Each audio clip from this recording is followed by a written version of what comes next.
চাল কুমড়ো প্রেসারে ভাপিয়ে নিয়ে জলটা ঝরিয়ে নিয়ে কড়াতে তেল গরম হলে শুকনো লঙ্কা আর সর্ষে ফোড়ন দিয়ে আর নুন দিয়ে চাল কুমড়োটা কড়ার মধ্যে দিয়ে দিতে হবে এবং ভালো করে মিশিয়ে নিতে হবে নুন আর মশলার সাথে।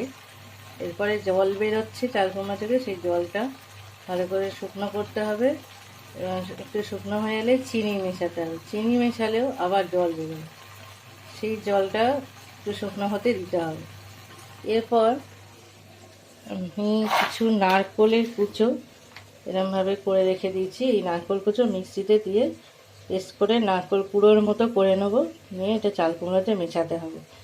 তাহলে আমাদের কুড়িতে যে আমাদের কষ্ট হয় সেটা অনেকটা লাঘব হবে, মিক্সিতেই এটা কুড়ো হয়ে যাবে। চাল কুমড়োতে জলটা মোটামুটি মরে এসেছে।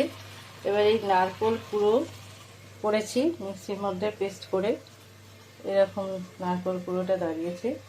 এই নারকোল কুড়োটা কড়ার মধ্যে চাল কুমড়োর মধ্যে মিশিয়ে দিলাম।